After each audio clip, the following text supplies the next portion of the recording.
السلام عليكم، ازيكم يا حبايبي؟ عاملين ايه؟ يا رب تكونوا بخير.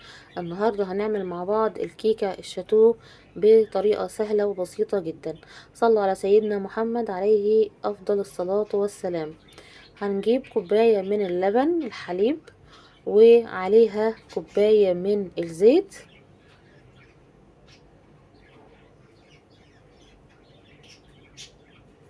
تمام. صلوا بينا على سيدنا محمد عليه افضل الصلاه والسلام.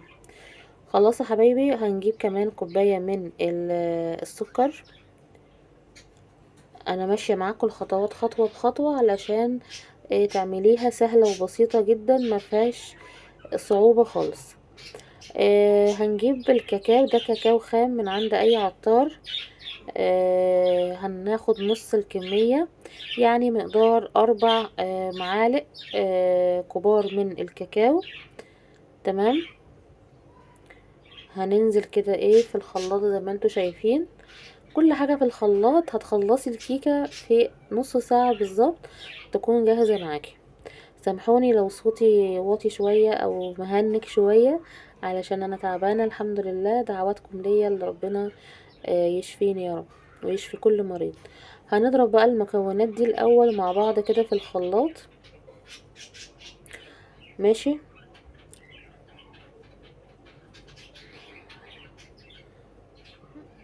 تمام كده اهو، ضربناهم في الخلاط، وتفضلي تضربي فيهم لغاية ما السمك بتاع ال الصوص بتاعنا يبقى تقيل. تمام يا حبايبي. لسه طبعا بصوا، انا بصيت عليه وضربته تاني لان لازم السمك يبقى تقيل معاكي. خلاص كده. هنشيل بقى الخلاط بتاعنا دلوقتي، عشان الاول هناخد آه هنجيب مج كده وناخد نملى المج يعني من الصوص ده، وهندخله التلاجة. تمام، علشان نكمل بقية المكونات بتاعة الكيكة. بصي، كيكة شاتو تحفة، عيالك هيتهبلوا عليها. حاجة كده سهلة وبسيطة، والله لو بنوتة صغيرة هتقدر تعملها، لان هي ما فيهاش اي افتكاسة خالص. خلاص. آم، هنعمل ايه بقى تاني؟ المفروض اللي احنا هنجيب الخلاط. ماشي. هنجيب الخلاط تاني، وهنحط البيضتين زي ما انتوا شايفين كده، وهنحط كمان الفانيليا. خلاص.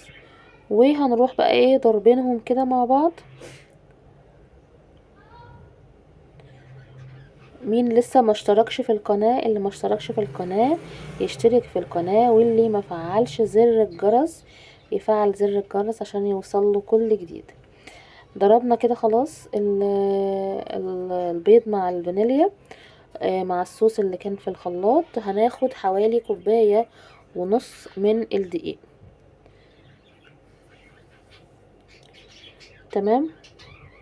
يبقى انا خدت كوباية ونص من الدقيق. هننزل بيه كده زي ما انتوا شايفين، وهننزل بالكيس البيكنج باودر. وطبعا قبل ما تشتغلي بتكوني طبعا مولعة الفرن علشان يسخن، على بال ما تجهزي الكيكة. خلاص. هنقلب بس البيكنج باودر مع الدقيق كده زي ما انتوا شايفين. وهنجيب بقى الصوص بتاعنا اللي في الخلاط، ننزل بيه كده على الدقيق. نسمي بالله كده، واحنا دايما طبعا بنشتغل. خلاص. هنبدأ بس ان احنا بالمعلقة كده بالراحة خالص، ت- ايه تخلي الدقيق والصوص اللي احنا حطيناه يتجانس كده مع بعضه.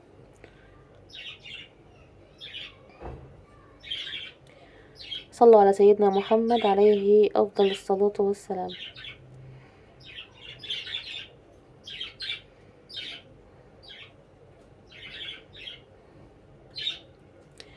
تمام كده. كده بقت تمام خالص اهي. هنعمل ايه بقى؟ هنكون مجهزين معانا صينية مدورة بقى مستطيلة حسب اللي عندك، بتحطي فيها شوية زيت، وبعد كده بتدهني الصينية بالزيت وتحطي رشي شوية دقيق. دي طبقة بتعمليها علشان الكيكة ما تلزقش معاكي في الصينية. خلاص نزلنا بقى بكل المقدار معانا كده في الصينية زي ما انتوا شايفين، وزي ما قلتلكوا طبعا لازم تبقي مسخنة الفرن. والله يا جماعة سهلة وبسيطة جدا، يعني ممكن تعمليها في نص ساعة لو جايلك ضيوف، او مثلا حابة تعملي كيكة لاولادك، سهلة وسريعة وجميلة جدا جدا على فكرة.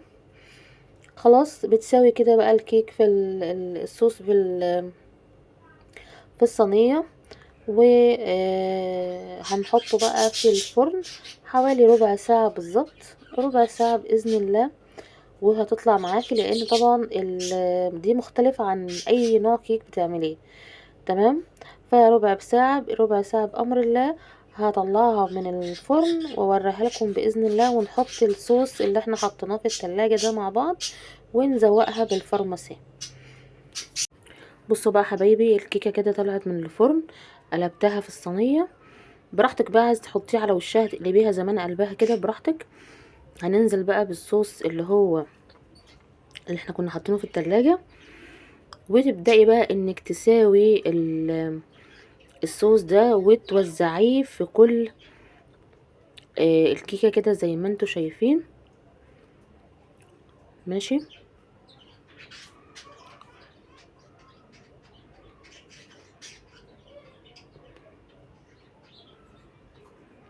شايفين الجمال ما شاء الله، حلوة جدا جدا.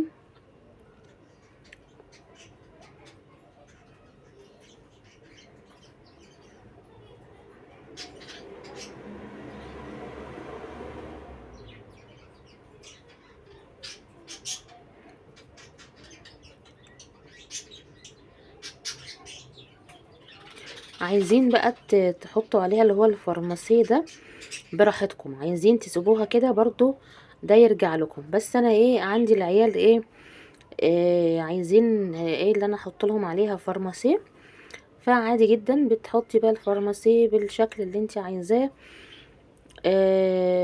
او بالديكور اللي انت عايزاه، يعني حسب ما تحبي يعني. زي ما انتوا شايفين كده. انا عايزه اقول لكم ان العيال واقفين ورا الكاميرا هيتهبلوا، لان اصلا ما شاء الله هي بتبقى ريحه وطعم ما شاء الله. صلوا على سيدنا محمد عليه افضل الصلاه والسلام. متنسيش بقى حطي بقى اللايك الكتير والكومنت الحلو، وفعلي زر الجرس يا ست الكل علشان يوصلك كل جديد. بصوا يعني انا زوقتها كده على قد كده في السريع كده، لان طبعا هما مش مديني فرصة، هما هيتهبلوا عايزيني اقفل الكاميرا باي طريقة علشان ياكلوا الكيكة يعني.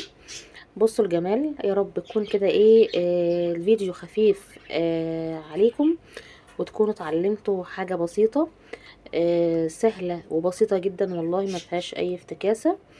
هقطع معاكم برضو حتة كده علشان اوريها لكم.